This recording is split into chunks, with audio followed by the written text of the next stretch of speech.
Hi, it's Healy. Today I want to talk to you about the 6-step lesson plan, a way to organize all the tools that we see into a framework that makes sense. So when we plan a lesson, we may have 6 steps. We may use all of them. We may use just part of it, and that's okay. So let's start. These are the steps: engage, teach and explain, practice together and individually, apply, share, evaluate, and assess. Engage. This is the step where we want to generate curiosity and raise questions. We want to ask questions like, why did this happen? Or how do I know this? And students need to show some interest in the topic. So we can find an image that sparks interest and curiosity that relates to the topic of the lesson. For example, a GIF animation, like this one. That could start a lesson about politics, or an interesting text about the government or the elections. This one too, perhaps a text about women's rights. And an illusion picture, something like this. These are actually people. This could be a video too. These are actually people, and we can start the video, play this, and spark some curiosity. Perhaps this could start a lesson about illusions. Or this type of an image, that could start a lesson about music or aging, perhaps philosophies, perhaps different perspectives. Surprising pictures like this one. Longest nails in the world. And then we can read a text about this person. Perhaps this image.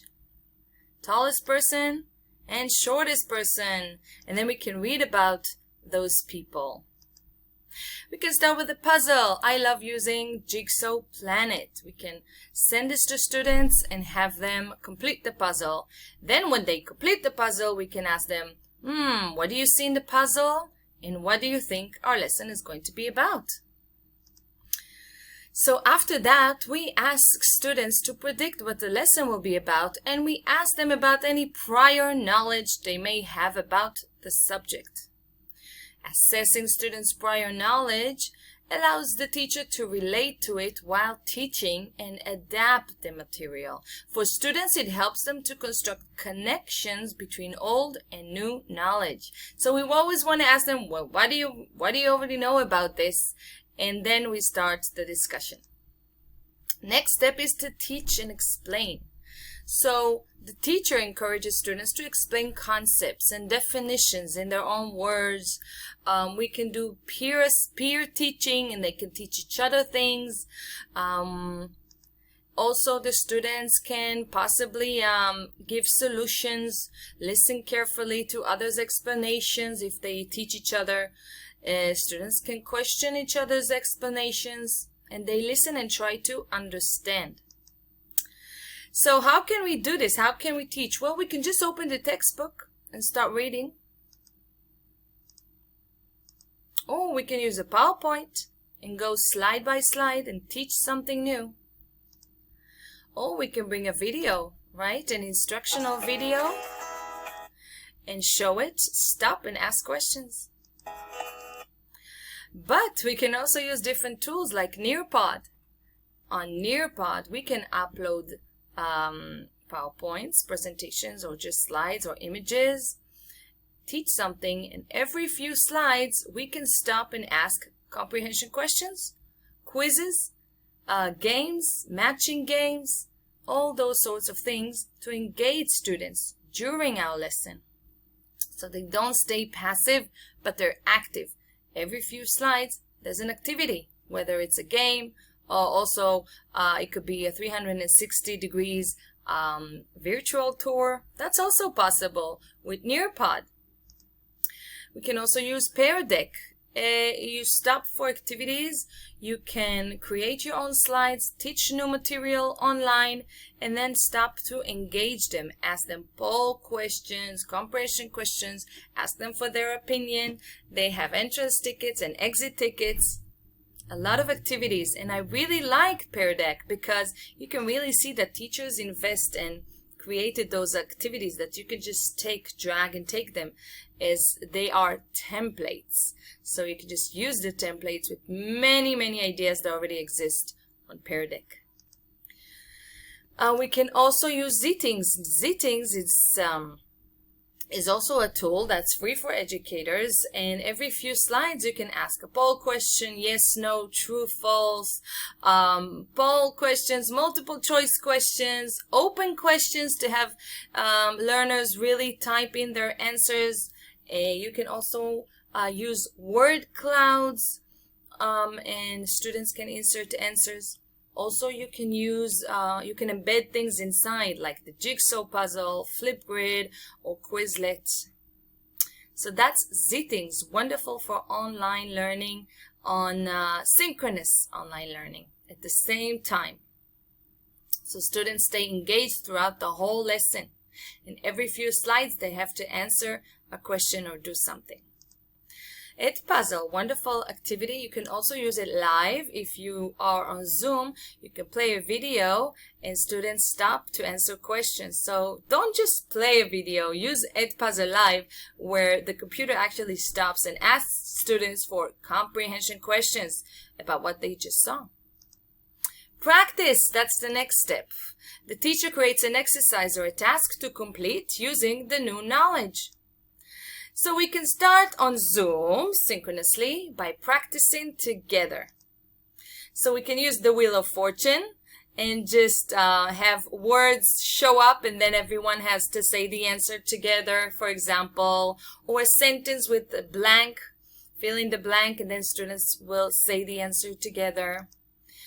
We can use a whiteboard. Everyone can draw together at the same time, and the teacher can see each other's drawings. We can also use PowerPoints that we download for free from Uri Alon, and then just change the questions. Change the questions to match your lesson. Wonderful PowerPoints with different templates and games inside. Angry Birds, MasterChef, The Next Star, all sorts of TV shows. So wonderful PowerPoints on this website to create interactive games. We have the random name pickers from Online Stopwatch.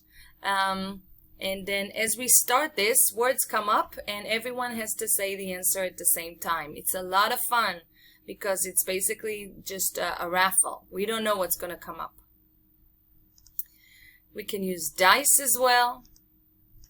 And we can just use breakout rooms. Students can complete the exercise together and then come back and present what they worked on in the breakout rooms in groups.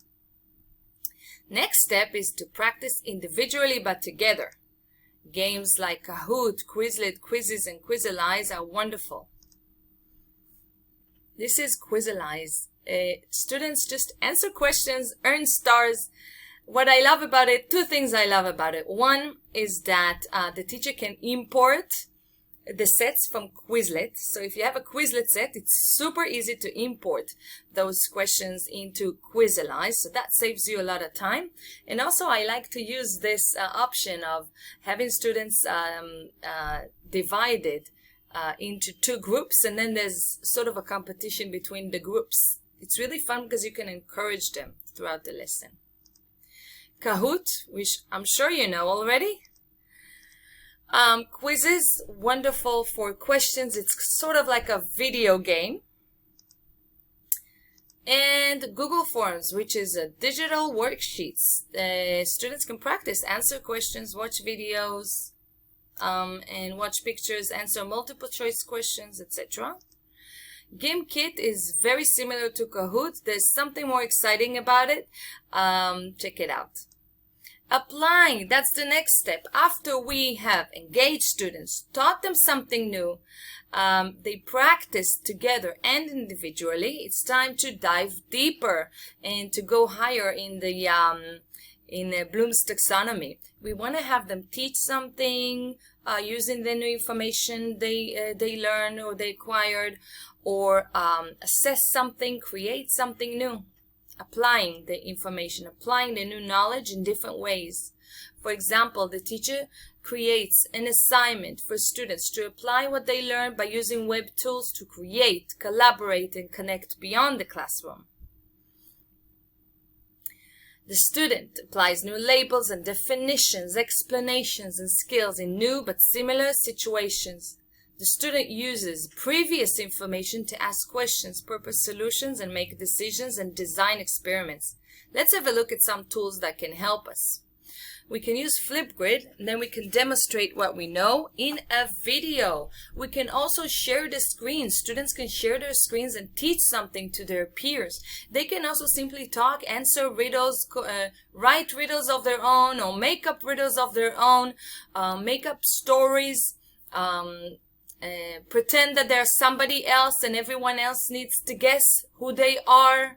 All sorts of fun videos we can create with Flipgrid, and to make students think deeper about the topic critically.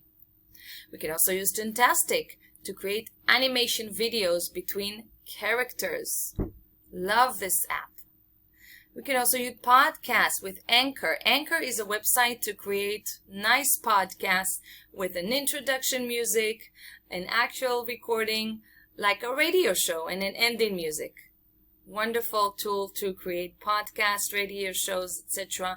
Students can interview each other, interview experts, or just say their point of view on something. Of course, they take all the new knowledge that they learn in this lesson. Chatterpix make pictures talk. They can take a picture of something like their favorite object in the room, their favorite item, and what would that item say? Okay, students can prepare PowerPoints. That's pretty straightforward. They can prepare PowerPoints or maybe posters about what they learned, ads. Next step is to share. We want them to share what they created. So if they created pictures, posters, they can share on Padlet, a shared board. And then students can comment on each other's products and say what they think about it and give some peer feedback. They can communicate and give each other feedback on Padlet. Flipgrid, they can reply to each other's videos on Flipgrid and share information, collaborate. They can just upload their videos onto our YouTube channel and then share their videos with the rest of the world. They can also use Google Slides. Wonderful way each student get a different slide. After they share each other's slides, they do it on Google Forms, they can click on the speech bubble and add comments, and then we can have some peer feedback. Eventually, we want to assess, so we can just assess what they did in the apply step and just assess their videos, assess their podcasts, or we can just create a quiz.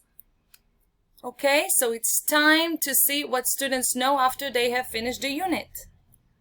So we can use Wiser Me. I love this. It's a worksheet. Now you can also time it. So it's timed, interactive, various types of activities, teacher tracking, and immediate feedback and grade. Wiser Me. There's also a public way to share worksheets with other teachers. You can use Google Form to create the assessment. That gives you an automatic grade. And you can see where your students stand and if they need any help, if you need to review certain concepts. You can use Socrative. It's kind of like a quiz, but you can do it where they do it in groups and they compete against each other. You can do 5 groups, and as they do their quiz, they see who's in the lead and who's winning. So we had engage, teach and explain, practice, apply, share, and evaluate. So I hope you enjoyed this video and use it. Hopefully it makes sense for you. Have a great day and good luck. Bye.